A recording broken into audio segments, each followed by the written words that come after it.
pole dancing. It is an art form that is hot, sultry, and beautiful. More than 5 years ago, no one knew about it. Pole dancing used to be something you only see in shady bars and club dancing. Now it's a different story. Pole dancing is now a cool and sexy way for fitness. Let's get to know more about this growing and close-knit community called pole dancing and pole fitness with the Pole Sphinx Cebu founder Phil Simon Infantado.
Hello everyone, my name is Rachel and welcome to the Tribes Show. And today we're currently at the Pole Sphinx studio with the owner Phil, so we can learn more about pole dancing and the community around it. Hi Phil. Hello. So this episode is going to be about pole dancing and the community of pole dancing here in Cebu.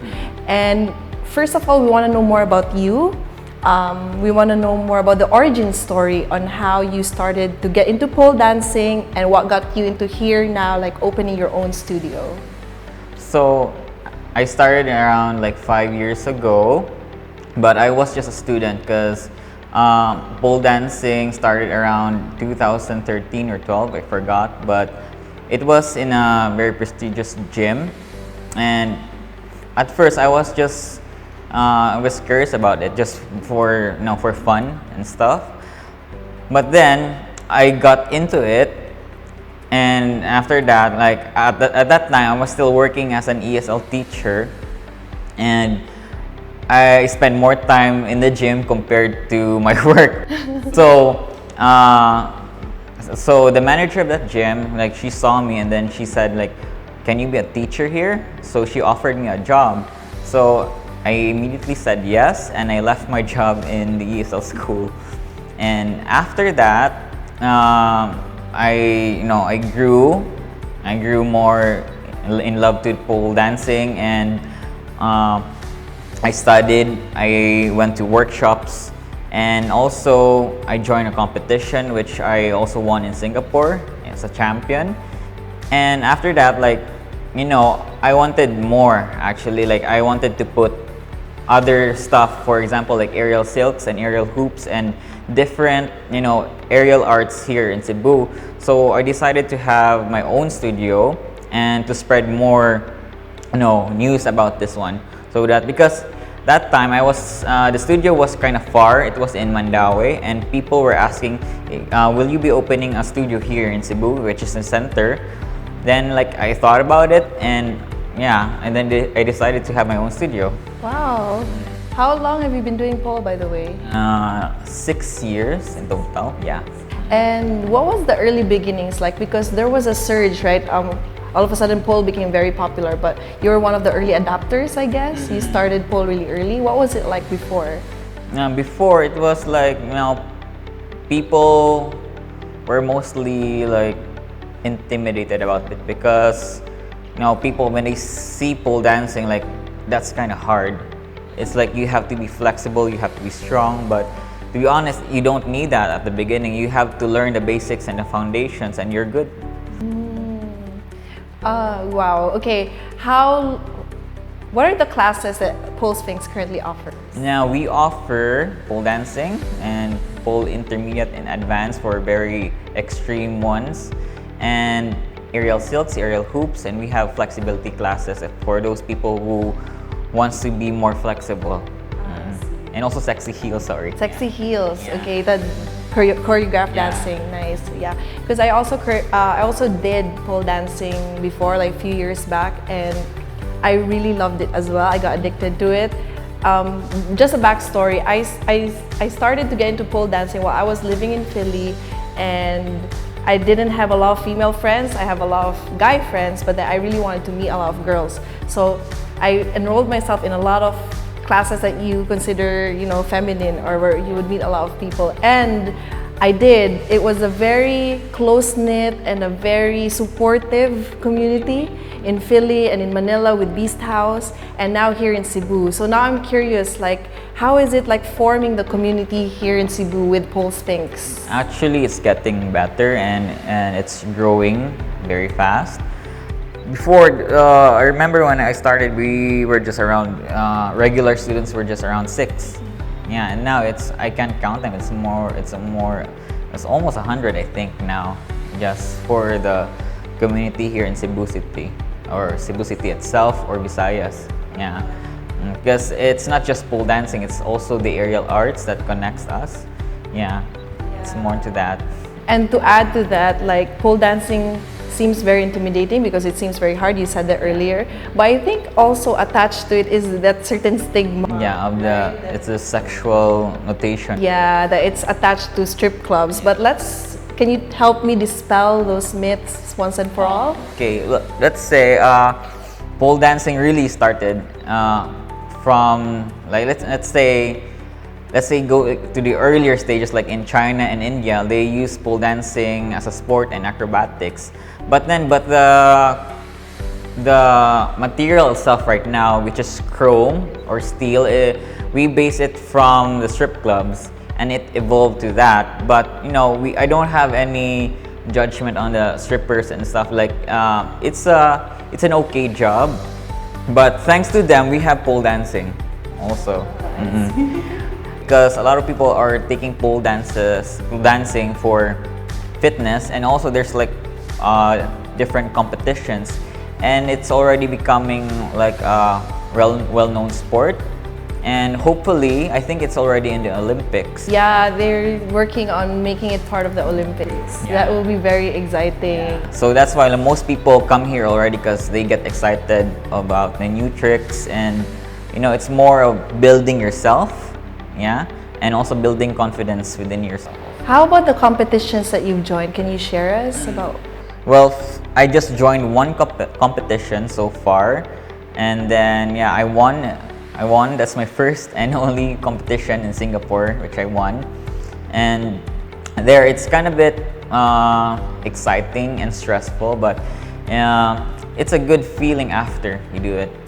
But aside from competitions, I also see that you're also teaching. Like, even when you're traveling around the world, you also find the opportunity to teach other students. Yeah, the thing about pole dancing is that in a different place or in a different studio, they have some certain ways that the home studio can teach. So when I went to Europe, like, people were kind of excited because I have some new things to teach them which they don't know yet. And I think that's how, pole dancing is not standardized. It's very creative and unique. Yeah. Okay, so let's now dive into more of those questions about pole dancing, and maybe potential audience would want to try pole dancing. Like, this is the biggest question. How easy or difficult is pole dancing, and can everyone do it? To be honest, it's not easy. I think all kind of sports or any styles of movement or any discipline, it's never easy at the beginning. But once you start that and then you just be consistent on it, you're gonna be great. Yeah. It's a lot like muscle memory also. Yeah, you have to be consistent about it just to see the results. Yeah, and anyone can do it. Like, I saw someone in Australia, she doesn't have a left arm, but she can do pole dancing. She also joined competitions, and there's also a 72-year-old pole dancer who is still competing until now. Wow. Okay. But before pole dancing, you've been doing other dances? I did ballet and gymnastics. That's why. But then how about those who are like completely zero, no experience in dancing or fitness or any sort? Well, anyone can do it. Like, it's something also from an individual, like to themselves that they want to learn this one. Yeah. And even though they don't, I have a lot of students, and some of my students already joined the competition in Manila, and it was called APC Aerial, forgot, APC Aerial Philippine competition? yeah. And then that competition also connected us, and also it pushed other pole dancers and competitors to go to go to the limit. And most of them they don't have any gymnastics background or ballet backgrounds. Most of them are just like any of us, like accountant, call center. Like, they don't have any dance background. They just push themselves and just try it. Maybe in one sentence, why try pole? Why try pole? Because you need it in your life. Yes. Yeah, that's true. I mean, I love pole dancing as well, and I love the community. Most importantly, I wouldn't get addicted to it if it didn't have this very strong community supporting you. Like, every time you attempt and you successfully attempt a new trick, everyone's always cheering you on. Yeah. So that's what I love about Because they understand the struggle. They know what you're going through. Yeah, because the community, they really understand what's like to be in your side. And same, I also didn't have a dance, only salsa, but a dance and gymnastics background. But you learn, it was awkward at first, right? At first few sessions, you feel like this is wrong, but then suddenly you get attuned to the pole. Yeah. How do you get better though at pole dancing? You just constantly learn new tricks. You just watch videos and attend workshops. That's it. That's all. It's constantly evolving. It's not just like it's standardized. That's it. When pole dancing is like, it's so creative that you have to keep up. You have to keep learning. That's it. You just join and just push yourself. Yeah. True. And who are let's say, the people who influence and inspire you in the pole community? In the pole community, there's so many. Actually, number one people are my students, really. Because before, like, I just want to pole dance. I just want to perform, and then my students, they always know, you can do this one, you can compete, you can make your own studio, and like that. They're the ones who always keep pushing me and always inspires me. Yeah, for example, Charmaine Lumapa, she's very pushy, and like, without her, I won't be here actually with the studio, because she's been constantly pushing me. And that's where the support, real support, you get that. And okay, so now I want you to invite the audience to join the classes, and also what are the other classes that Pole Sphinx has? You can. Hello, welcome to Pole Sphinx. I'm inviting you to join our classes here. We have pole dancing, aerial silks, aerial hoops, flexibility, and also Cebu Salsa Club is also here. They're giving away classes, bachata, salsa, and kizomba. So you just go to our page, Pole Sphinx Cebu, and also our Instagram account, and you can also follow me on Instagram, Filar Filafil. Okay, so you can see my videos and also my lessons. I also give lessons online. Hello, it's Rachel here again, and we're still here at the Pole Sphinx studio. And Phil will be giving me a semi-tour on the studio and showing me around on what the pole dancing essentials are. So come. Welcome to the studio. So before I tour you around, so I'm gonna show you the proper attire for pole dancing and also other aerial stuff to go on. Now here, Rachel will be showing you what the proper pole dancing attire is. First, a sleeveless shirt. You can also do sports bra if you're confident. Short shorts, and for additional warmth for the body, leg warmers, okay? And most important thing before you do pole dancing is you don't wear lotion on the day because it's gonna be slippery.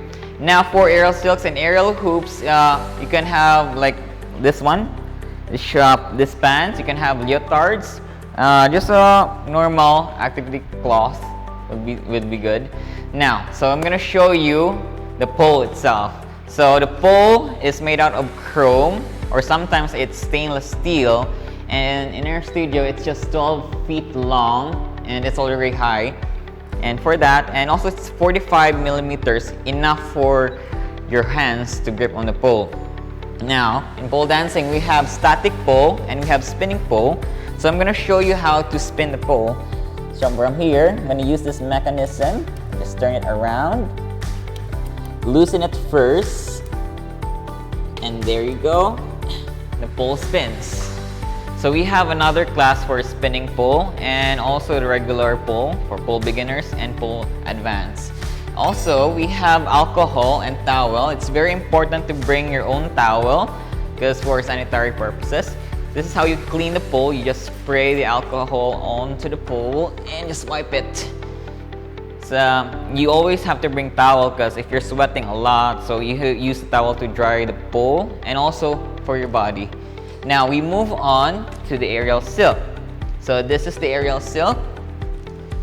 It's a spandex cloth, and usually we use the aerial silks for show. It's really in demand for different events.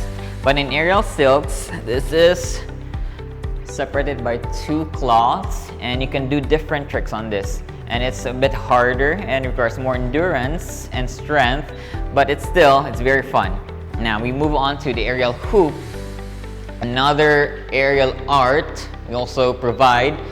So it's made out of earring and steel, and we covered it with Miller tape so you won't slide. So that's why this one is very preferable, the pants, because it won't be very painful and also you won't slip. And we also place a mechanism on top so that the hoop will spin and it will really look good when you're spinning on the hoop. Now next is the most important thing we have is the crash pads. So every time you do different tricks, difficult tricks, advanced tricks, you're always safe here because you might fall. If you fall, you just land on this mat. And yeah, safety first, okay everyone? And let's move on here. Now we have another class, the sexy heels class. I'm gonna show you what students really wear during sexy heels. It's just not an ordinary heels. These are pleasers actually, and it's specially made for pole dancing. It's really tough, but at the same time it's really light. And yeah, most of them it's really high, around 5 inches or more. And we provide mats before we start doing the pole dancing and aerial art. We have mats for warm-up, and if you want, you can just bring your own mat if you're comfortable with that. Okay, so that is all for now. This episode, thanks to Phil, we learned a lot more about pole dancing and the thriving community here in Cebu. There's a lot of misconceptions attached to pole dancing, but thanks to our conversation, we were able to clear out a lot of those. So first is, there are two types of poles: static poles and spinning poles. I've always been amazed at pole dancing YouTube videos of women twirling around the pole, and I was wondering how they ever did that. Turns out that there are two types of poles, the static and the spinning. It doesn't mean though that they're cheating. Spinning poles are just as hard, if not harder. With static poles, you have to use your own inertia to spin and twirl, but when it comes to spinning poles, you don't need your full force to spin. But it's also harder to control, and you can get motion sickness fast. Oftentimes, learners start with the static before trying their hand at the spinning pole. The second misconception is that the skimpy outfits actually have a purpose. Yup, pole dancers don't wear sports bras and boy shorts to be sexy. They actually need the exposed skin to provide friction. Skin provides the friction to stick, otherwise with clothes on you would just slip and slide. So it also pays to not wear lotion when you go pole dancing as well. 3. Pole is a respectable and a very difficult sport. Believe me, it's not the things that you see in the strip clubs. More often than not, the girls in the clubs there don't know what to do with a pole except to gyrate against it. Pole is an extremely difficult sport. It's like a combination of yoga, ballet, dance, and gymnastics all rolled into one vertical sport. You need flexibility, you need coordination, balance, patience, dedication, and friction. In fact, there are now talks of having pole becoming an Olympic sport soon. I would certainly look forward to seeing that in our lifetime. So if you want to know more about pole dancing, hoops, silks, and more, watch my whole conversation with Phil to get to know his stories and experiences on my TV on the following schedules, or watch it on the YouTube by clicking on the link below.